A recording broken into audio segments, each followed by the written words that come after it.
My sister-in-law bullied my autistic son. I stood up for him, but now my family supports her. In the original post, I, a 32-year-old woman, share about my 7-year-old son, Greg, who is autistic. Our family dynamic changed dramatically after his diagnosis. My husband couldn't accept Greg's condition and left us, insisting that Greg should be put up for adoption because he was ashamed of having an odd child. Despite this, I stood my ground and refused. My sister-in-law, Mary, who is 28, has openly expressed her disdain for Greg. From the moment she learned of his autism, she has been urging me to abandon him, claiming it would save me from future embarrassment. She even praised my ex-husband for his decision to leave. Despite her harsh words, I've always avoided confrontation to maintain peace during family gatherings. However, a recent incident at my mother's birthday party changed everything. Greg, whose intelligence constantly amazes me, corrected a few of Mary's factual errors during a conversation. This set her off and she exploded in anger, berating Greg in front of everyone. She called him troublesome and odd and even stated that his father was right to abandon him. This was the first time Greg ever cried from such an encounter. Usually he might get a bit moody, but we would talk it out and he would soon be smiling again. I was initially too stunned to react and simply walked out with Greg to avoid escalating the situation. However, upon reflection, I realized that leaving wasn't enough. I asked Greg to wait in the car, return to the party, and faced the silent shock. Ignoring my parents' attempts to intervene, knowing Mary had crossed a line, I confronted her as she approached me with a smug smile. In a sudden burst of protective fury, I confronted Mary more directly than I ever had before. Seizing her by the neck, I made my message crystal clear with a whisper-thin edge of restraint. If you ever make my son sad again, I promise, your life will become a living nightmare. That, I left her gasping for air and walked away. Comments on the situation were a mix of shock and support. One user expressed disbelief. I can't believe an adult would bully a 7-year-old within their own family. How do such people even exist? My reply was somber. Unfortunately, cold-hearted and mean individuals are a reality. I hope no one else has to endure this from their family. Another user asked if my family had intervened, to which I replied with disappointment. No, they haven't. It seems they might actually agree with her. Questions continued about my brother's stance. Did your brother say anything? Isn't he embarrassed to be married to someone so ignorant? I had to admit, he did nothing significant. He merely gestured for her to sit down when I came back, but that was the extent of it. The conversation then turned to the broader implications of the incident, with users highlighting how egregious it is for an adult to make a child, especially one with special needs, cry. They advised caution, understanding my reaction, but warning against letting Mary wield any power to cause further harm. Feeling isolated in my struggle, I reached out to my mother for support, only to be met with hostility.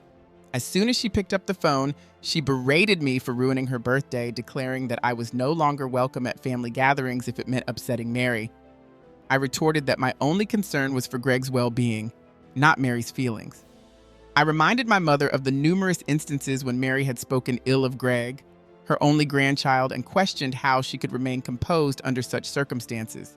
Her response was one of resignation. I didn't know how to react, so I chose silence. This conversation left me more determined than ever to protect Greg, even if it meant distancing ourselves from those who wouldn't support us. When I confronted my mother about whether she shared Mary's views or if she was ashamed of her grandson, her only response was to hang up the phone. Meanwhile, my brother has been ignoring all my calls. Despite this, I want to extend a heartfelt thank you to each of you. The support from this community has rejuvenated my spirit, giving me the strength and courage to continue protecting my son without ever giving up. Thank you sincerely. In the comments, one user wrote, "You're a good mother. I'm autistic and my parents thought it was demon possession. Going no contact NC was the best decision for me. My children are also neurodivergent and I strive to shield them." Another added, "If your family isn't supportive, especially if your brother won't stand up for you against his wife, they're not worth your peace. Your priority is your child's safety." The advice was consistent. Although painful, severing ties often leads to healing and sometimes even prompts the other party to reconsider their stance. I've decided, for my son's sake, to cease contact with my family. It will be tough, but I am prepared to endure it to protect him. To everyone sharing love and encouragement, thank you. I send hugs back to each of you and your wonderful families. Many questioned why my mother would take Mary's side. The painful truth seems to be that she views Mary as her only chance at having a normal grandchild. I appreciate the support through this ordeal, and while it's hard to move away from abusive family dynamics, it's necessary. Switching gears now, let's delve into another troubling family scenario. Story 2 begins with a change in inheritance due to my son's autism, counter to my grandfather-in-law's final wishes. Here's the background. When pregnant, my grandfather-in-law, Robert S.R., promised that if I had a son and named him Robert IV, he would inherit a fortune in real estate and invest. This was his dying wish, to see his name live on.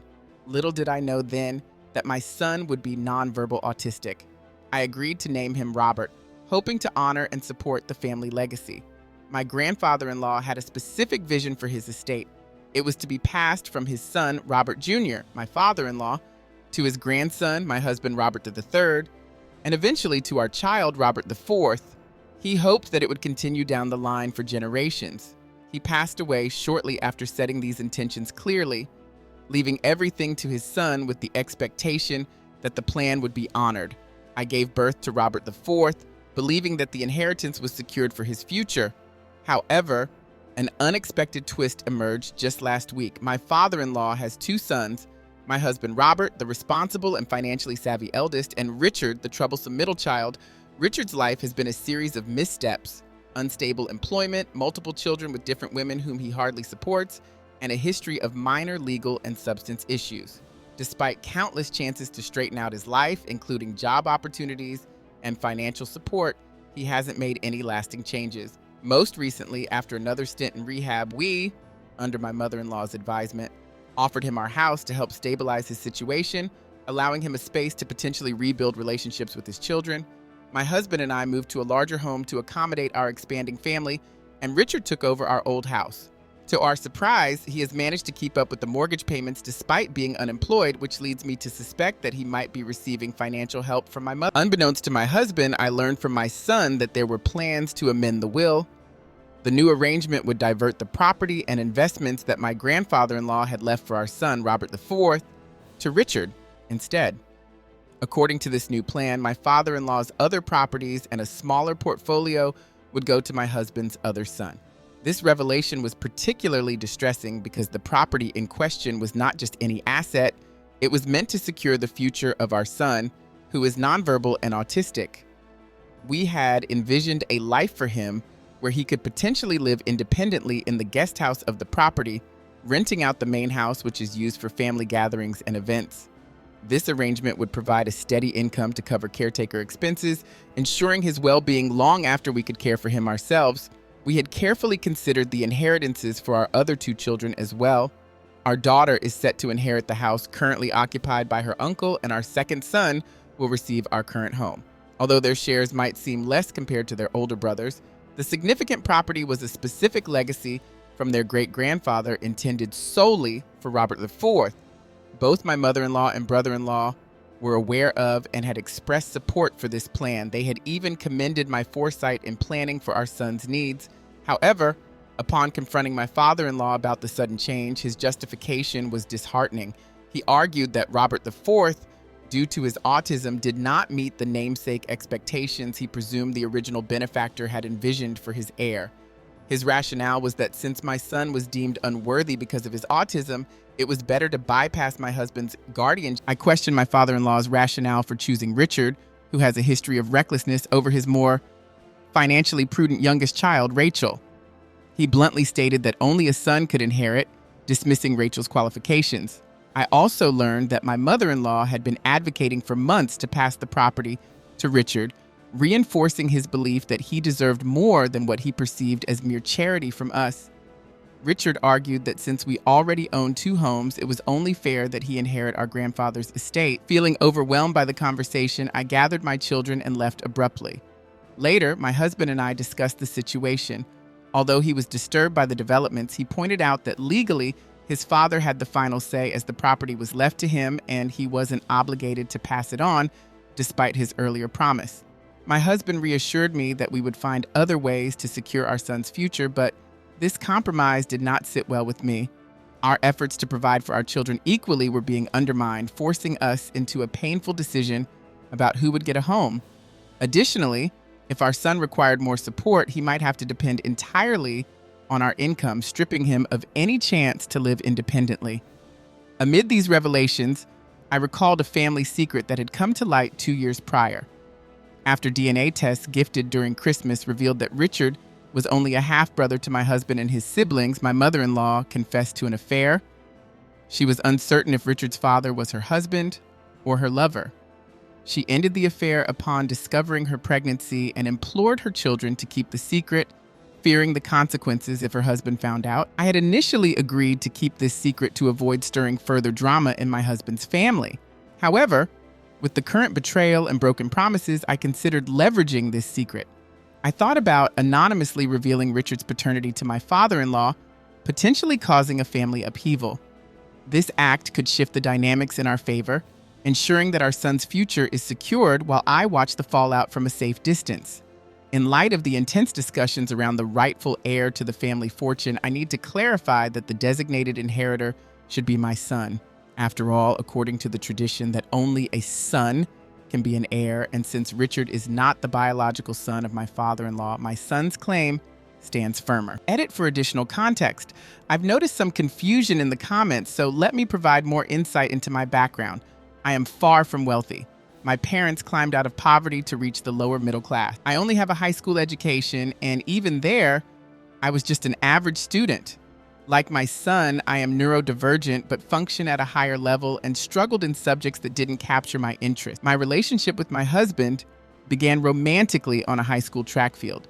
It was love at first sight. His parents initially disapproved of our union as I was neither the partner they envisioned for him nor did I share their religious background. Despite the challenges and reduced familial support, my husband chose me, which led to him losing his college fund. Consequently, he joined the military. During his training, I worked at a pizza shop, and after getting married, I moved into the modest 2-bedroom apartment he shared with a coworker. I found employment at a nearby Waffle House while he pursued college courses online. We eventually bought our first house after he completed his search. Choosing a name for my son was a significant decision. I initially wanted to honor my own father and grandfather by naming him after them. It was a tough conversation to have when I decided to switch to naming him after my husband and father-in-law instead. I could see the disappointment in my father's eyes, but he understood that the decision was made with our son's future in mind. The betrayal stings deeply. They persuaded me to name my son under the premise that he would be well provided for, only to retract that promise because he did not meet their expectations of a perfect heir due to his autism. Their actions have made it clear they valued a namesake over my son's well-being. Expecting me to remain silent while my son suffers such injustice is something I cannot accept. Next week, we are visiting my extended family for the summer. I've arranged for a friend to anonymously mail some revealing information from a local post office a week or two after we leave, ensuring no direct links to us. We'll watch the fallout from afar. Edit. I've seen your feedback and understand the need for clearer storytelling. I've added punctuation. Hopefully, this meets your expectations. Small update.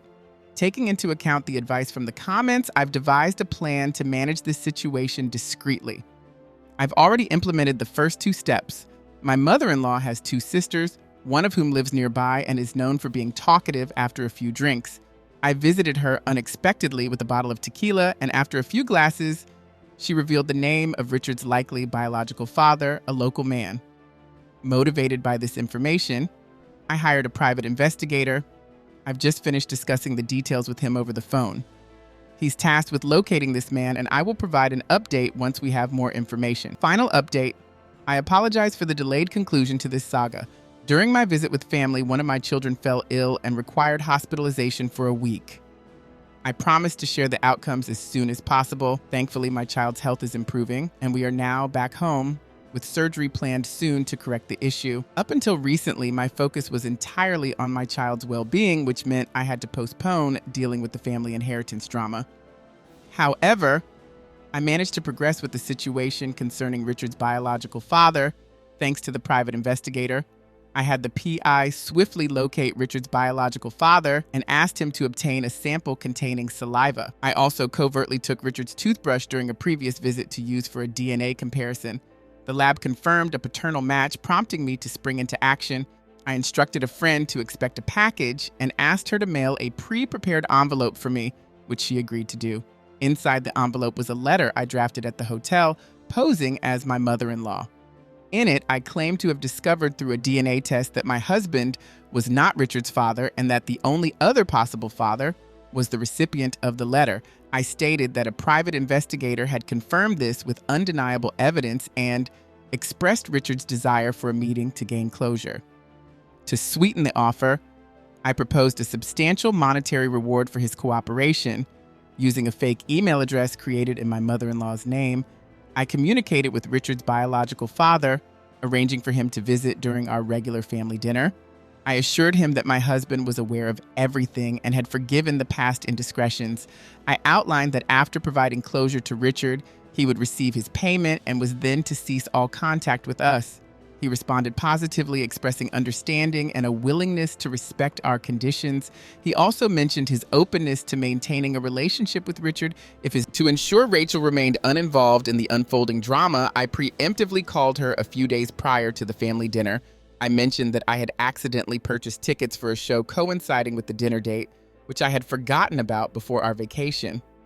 Gratefully, she accepted the tickets, and I sent them to her digitally after purchasing them online. However, an unforeseen complication arose when my child fell ill, landing us in the hospital for 3 days. Meanwhile, my husband stayed at the hotel with our other children. It was during this time that he received an urgent call. The meeting I had orchestrated went ahead as planned. My mother-in-law's former lover arrived, carrying the DNA and paternity test results. He expressed his gratitude to my mother-in-law for arranging the meeting, and after apologizing to my father-in-law for past grievances, he hoped for forgiveness. The scene became chaotic quickly. My father-in-law, initially speechless, began to furiously shuffle through the document. As the biological father approached Richard to express his happiness about the meeting, my father-in-law erupted in anger. He was on the verge of physically attacking the man when my mother-in-law intervened, pleading for mercy based on their long history. The confrontation escalated rapidly. My father-in-law, overwhelmed with betrayal, ordered the man out under threat of violence and denounced my mother-in-law in front of everyone. He labeled her deceitfully and declared his intentions to divorce her immediately. Collapsing to her knees, she begged him to reconsider for the sake of their family, but to no avail. Turning his wrath towards Richard, my father-in-law disowned him, expressing relief that Richard was not his biological son and branded him as unworthy. He commanded Richard and his mother to leave the house immediately. In a fit of rage, he began packing my mother-in-law's belongings, throwing them into the hallway.